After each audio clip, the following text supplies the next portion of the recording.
You know why you're here. I know why you're here. You know why I'm here. No scripting on this video. I'm just going to click record and start to film. When you're already drained from life lessons and life situations and just what goes on in life, why are you inviting people into your life who fucking drain you? I don't understand this. And I'm not yelling at you. I am just trying to let you know what's going on in this video. Life's already so fucking hard and complicated. Why are we inviting people into our life who drain us? No. Life has ups and downs, right? Law of polarity. I've spoke about this. So why are we inviting people into our life to make our life that much more harder? To make us more on the downside of the spectrum than the upper side? I don't understand this. And it's a subconscious thing that some of us go through. A lot of time people pleasers go through this, where it's like you feel bad, you don't want to let these people go, or this person go, or this lover go, because relationships, it can get very, very, very gunky when it comes to speaking about people who drain you in relationships and letting that go. Whole different topic, but I'm telling you right now, I would say 60% is spiritual, about 30% is mental, and the other 10 is just physical. With that, yes, life is spiritual, and we already know this. There's a lot of esoteric things that happen to us that we can't explain. That's that spiritual side. It doesn't really matter what your spiritual beliefs is, but like that feeling of like something higher and greater than us that we can't explain, that we can feel, that's that spiritual. Now that mental part is at 30%, and that mental part is your mindset. And this is highly important because if you feel like you're unworthy of certain friends or certain relationships, you're only going to attract what you think you're worthy of. And it might not be what you're actually worthy of, but that's the vibration that your mental state is in. So that's what you're going to attract. Sometimes too, your subconscious mind can place you into these exacerbated situations that literally just demolish your reality and just destructive energy. I was trying to find the word for it, but it's just because of what your mind is thinking of and that lack of spiritual protection and spiritual stability. Just to be faithful and to just surrender to a higher source, a higher power, on a more spiritual aspect can make your life already like 5 times more easier, because you already know that something greater than you has your back. But then to mentally like have that discernment, knowing that, oh yeah, like not only does, set spiritual thing have my back, but I have my back because I have my mind. And once I have my mind, I have my life. So for us to attract people who drain us, it's a lack of self-awareness of knowing what you need to have in your life to attract other people who don't drain you, and fear of being alone. Some people fear being alone because they fear that they're going to go into this melancholic state where they just feel this deep sadness and they can't fix it by themselves. They need to be around people to fix that. And it's like, no, babe.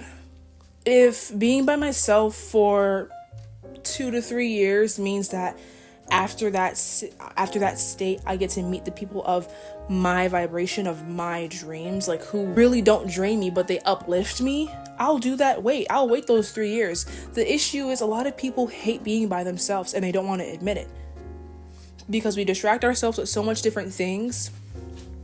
And I feel like it's easy to want to just disassociate. Like, a lot of people don't know that they don't like being by themselves because they've never been by themselves before. So they don't know what it feels like to be by themselves. A lot of people don't know that they have that inner fear of being in a melancholic state and actually feeling melancholy, because melancholy to me is a beautiful feeling. This internalized fear of death released from me, and this internalized fear of like being alone released from me, or feeling lonely released from me, and I was able to be alone. So once you kind of master that melancholic feeling, I'm telling you, being alone is like, okay, yeah, cool, I got this. This set spiritual belief that I believe in, the higher power, the creator got me, and then I have me because I've mastered this state of melancholy. I've mastered what it feels like to be in this deep sadness by myself, not having people around me to protect me. not having people around me to back me up, but having me back me up, and then testing my faith of the creator, the higher power. And then once you build that deep feeling with yourself, you realize that you're not really alone. You always have this energetical feeling around you, which is the creator, that's kind of surrounding you and feeling like, oh yeah, like although I'm alone physically, I'm not alone spiritually and mentally. So master melancholy, master that feeling. Once you've mastered that feeling, now you no longer have a fear of being alone, because that's where it comes from, is this like this fear of like deep sadness and like death. And it always resorts back to death for me. Like I'm always like, oh yeah, like if I'm in a situation where I don't want to do something, I'm like, but death. And then I do it, because like literally death makes you remember that you're alive. Death is a beautiful thing, and I became one with the energy death. It's so beautiful. Like it reminds us why we're here, and it pushes us to live our dreams and to live our dream life. And I always say this, but fear can disguise itself as logic to make you hold back and yield from whatever you're meant to do in this life. It yields you from that, because fear is like, oh no, it's logic. Don't do it because it's not reality. Girl, fear is disguising itself as logic for you. And these are people who have like more of an analytical mind as well. Don't let that fear creep into the analytics and then like trick you into believing that, oh yeah, this is that. It's like, no, we're logical. No, babe, sometimes that can be fear. Know how to discern whether or not that's fear or if that's actually logic.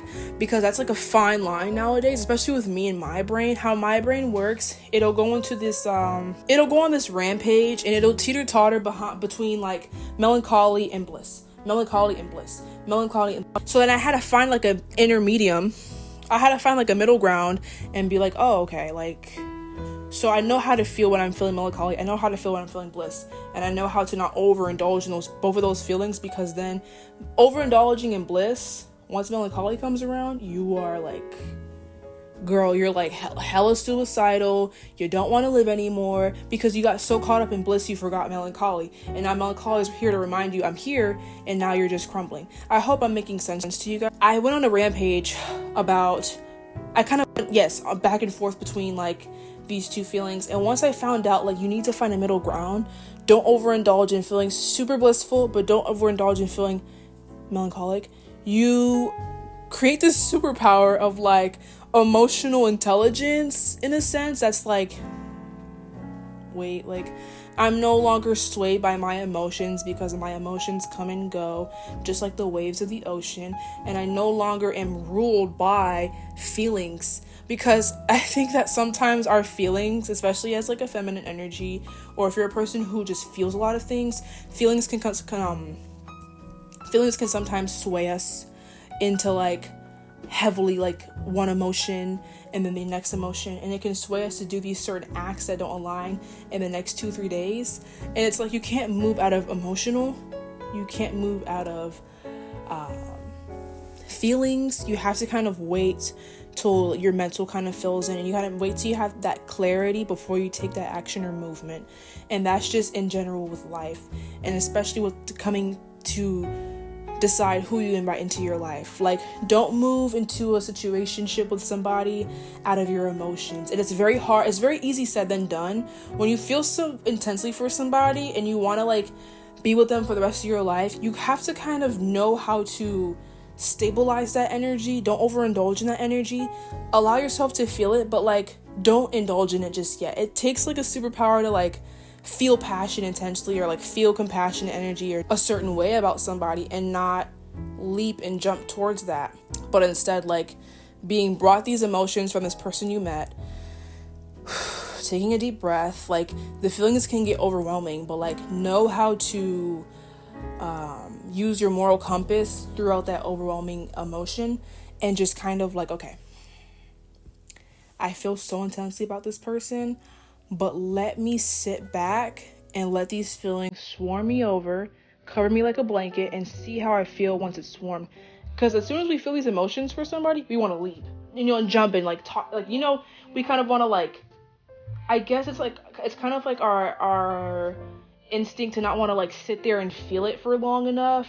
Like, as soon as we feel it, we think we know, and then we jump, and then we don't know, and then boom, that's like a whole relationship that failed because we thought we knew, but we didn't get the time. We didn't give ourselves that time to sit down and indulge in that emotion first before we take action, or just before we take movement and move.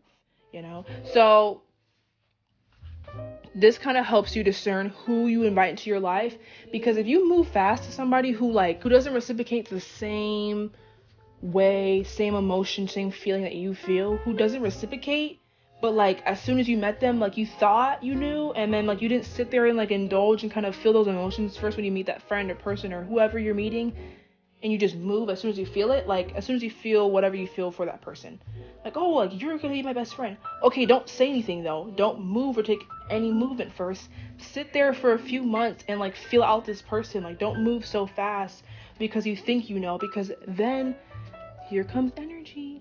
Energy never lies. Energy takes a while to develop. It's like you're putting a pot on a stove. You don't want to put it on high because then it's the food's not going to taste as well. What's fast doesn't last. So you don't want to move too fast, but you don't want to move too slow. Find that middle ground, that fine medium for yourself when it comes to testing out energy in people or things or something you want to do. Maybe it's not the right time. Maybe that's not the right person, but they're disguising themselves to be the right person because we tend to, as humans, we tend to do this thing where we mask who we are to blend in and fit in. Whatever they have in their mind about who you are, you become that, especially if you're a people pleaser. A lot of people, not everybody does this, but a lot of people do this. And kind of this identity crisis that I feel a lot of social media platforms developed in our young brains to always switch aesthetics or not know who we are but figuring it out. It's no, you want to know what energy is right for you, and you want to know how to be able to find your own discernment and be able to sit and marinate in energy first before you take that leap. No instant gratification, no fast pace. Don't move too fast. Feel this person out, feel that energy out before you take that action. Feel the situation out before you move fast. And that's how you'll be able to not invite people into your life who drain you because you didn't feel them out long enough. You didn't give it enough time. You didn't trust your intuition, and you just kind of push it to the side.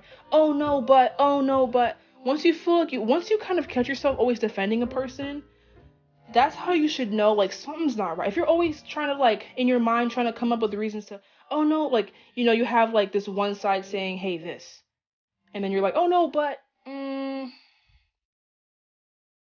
sit back and stay with yourself for a little bit, silence, no talking, no music, no TikTok, no scrolling, no Instagram, no nothing, and just sit in silence and just listen to your thoughts for a little bit. You might think of something random. You might think about what you did yesterday. But once you find yourself kind of counting in your head, you can count 1, 2, 3, 4, or you can count how much times you breathe in and out. Once you find one thing to focus on and you're focusing on that for over 10 minutes, over 5 minutes, then start asking yourself some questions in your head. Just be why am I doing this? How does this serve me? What am I doing for this person that serves them? Right? Because not all the time, but sometimes love can be transactional. Energy can be transactional. What am I giving to them? And what are they giving to me? What does this bring out of me? Who am I becoming around this person? Am I making fun of people? Am I judging people when I'm around this person a lot? Are we laughing about bullshit? Are we wasting time? Are we scrolling on TikTok all day when I'm at their house or at their crib? Figure out what energy you're in when you're around set people and be is this for me? Ask yourself questions once you get comfortable with yourself. Is this situation for me? Am I staying in this situation because I feel safe and I feel heard? Do I actually feel heard in this situation? Or am I creating this sense of comfort in my head to adapt to the situation to feel heard? Or is it all just bullshit? Find out what's really going on. I want you to build such potent spiritual and mental stability in this life when you watch my videos. Mental nuggets to attack certain lessons in life and to defeat such challenges in life and feel undefeated. That's what I want you to get from my videos. That's what I want you to feel when you watch my videos. I'm filming on my MacBook with my iPhone little microphone. I do a lot of deep dive study. I love studying the mind. What makes energy energy? What makes this world go round? What makes people do what they do? And I love fucking talking. I fell in love with life when I had a near-death experience. So that's what kind of pushed me to be like, okay, like there's a certain way I can go about this. There's a certain way I can present myself as a creator, because we're all creatives, but it's up to you to keep on hold of that creative touch in your inner child and like keep a tight grasp, you see that? A very strong grasp of your creativity, and don't let this world let you let it go. It's up to you to maintain that. And it's up to you to decipher who you want to let in your life. Someone comes into your life, you feel them out for a bit, you don't move too fast, you don't rush, you marinate in their energy, and you figure out, yeah, we're not on the same path. You're going north, I'm going south. You're going east, and babe, I'm going west. And then attract so many people into your life who just don't drain you.